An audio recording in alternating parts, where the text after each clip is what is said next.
Bonjour à tous, nous voilà au mois d'avril, toujours dans le potager. Alors le printemps a un peu de mal à démarrer, bon il n'y a plus, ça c'est une bonne nouvelle. Et puis il va refaire froid dans la semaine, on peut arriver à des températures de -2. Attention, -2, ici dans les Vosges ou dans les pays un petit peu plus frais, peut-être que chez vous c'est déjà le grand soleil. Il n'empêche que y a un dicton que je vais vous donner tout de suite, avril fait la fleur, mais en a l'honneur. Ça veut dire que les fleurs se préparent, bien que certaines sont déjà en fleurs en ce mois d'avril. C'est le cas de ce cerisier pleureur, c'est le cas aussi de la baie de mai et puis du ragouminier, des petits fruits qui vont nous donner quelque chose rapidement. Donc là, ça y est, on est parti, on fonce au potager. Un bon repère pour planter les pommes de terre, quelle que soit la région, c'est lorsque le lilas est en fleurs. Et l'an dernier, comme il y a eu un petit peu de mulots qui ont rongé, qui ont même tout mangé les pommes de terre, et bien cette année, on va tester un truc. Vous connaissez peut-être la tour à pommes de terre. Et bien ici, ce sont des pots qu'on a percés en leur milieu avec 4 petits trous. Ensuite, on va rajouter du terreau, on va rajouter les tubercules, on recouvre de terreau et on plante sur le dessus d'autres tubercules encore. Et bien on va suivre l'évolution de ces tours à pommes de terre ou de ces pots à pommes de terre au fur et à mesure, et je vous montrerai comment ça pousse. Et là en tout cas il faut juste suivre l'arrosage, mais rassurez-vous, j'ai paillé sur le dessus, comme ça on aura moins d'eau à apporter. Voilà le principe, on en reparle dans les prochains rendez-vous.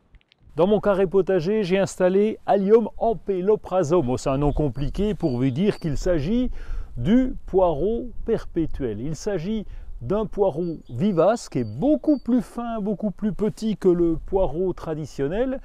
La base est un petit peu plus enflée et les feuilles sont beaucoup plus fines.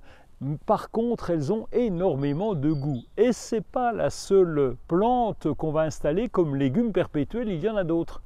On a aussi le chou d'Aubenton, c'est une plante qui peut pousser jusqu'à 1 mètre de haut, c'est bien un chou, et on va récolter ce qu'on appelle les jets, c'est-à-dire les pousses qui sont le long de la tige principale, et ces pousses, eh bien, on va les récolter un petit peu régulièrement tout au long de l'année, et c'est une plante qui peut survivre d'un hiver à un autre.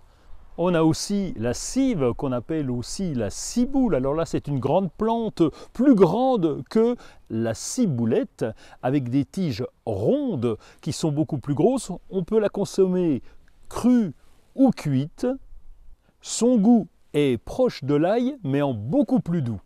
Avec l'arrivée du printemps, on va voir beaucoup de fleurs dans les magasins et nous allons faire notre choix pour décorer le potager. Alors il y a une plante qui convient particulièrement bien, c'est la pensée, d'abord parce qu'elle est extrêmement colorée, on peut l'installer dès l'automne, elle va pousser jusqu'au début de l'été, voire au milieu de l'été, elle va faire de grosses touffes, elle est capable de se ressemer, surtout il existe énormément de couleurs de pensée. Et chez la pensée, la fleur est comestible. C'est intéressant parce que d'abord elle est particulièrement colorée, donc on va pouvoir mettre ces fleurs, ces pétales dans les salades pour décorer.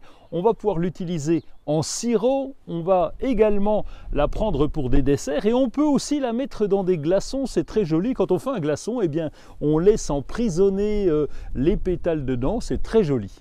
Malheureusement, voilà des choses qui arrivent. Ce romarin est mort suite à l'hiver. Alors il y a plusieurs raisons. D'abord, un romarin vit entre 10 et 20 ans environ. Mais il peut crever avant parce qu'il y a eu un hiver un petit peu plus rigoureux, un petit peu plus froid, et c'est renforcé lorsque le terrain est trop lourd, trop compact.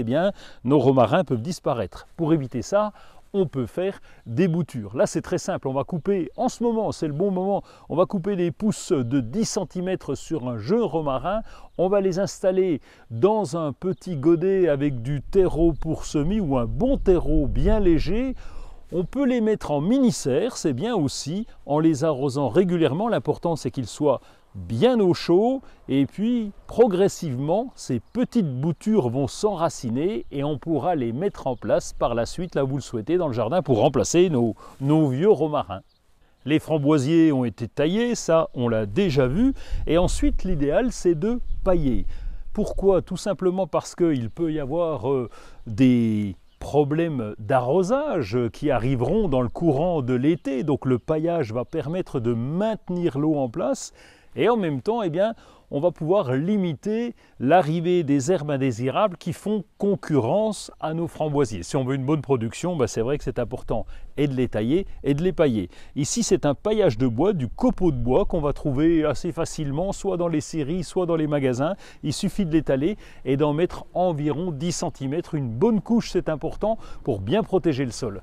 Si vous vous baladez en magasin, dans les jardineries chez les producteurs, vous allez trouver des micro-mottes de salade. Oh, c'est tout simple, c'est une motte qui fait à peu près 4 cm de côté et qui coûte pas trop cher. On les trouve en France dans les jardineries entre 0,20 l'unité, 0,20 centimes, jusqu'à 0,80 centimes l'unité toujours. Donc à vous de faire votre choix, vous savez que le moins cher, ça risque d'être autour de 0,20 centimes l'unité. Il faut les acheter par 10 ou par 12.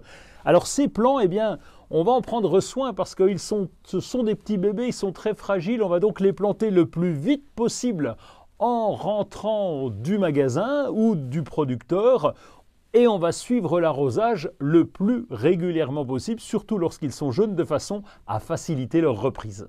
Il y a de quoi s'amuser au potager. En fonction des régions, eh bien, on va voir arriver de plus en plus le soleil, les températures vont monter. Ça sous-entend qu'on va devoir tondre un peu plus, désherber évidemment. Et puis en magasin, on va trouver tout un tas de fleurs de légumes et on va commencer progressivement à installer tout ça. Prudence quand même, encore une fois, en fonction de certaines régions, eh bien, on peut aller entre 0 et moins 2 degrés dans la semaine qui vient.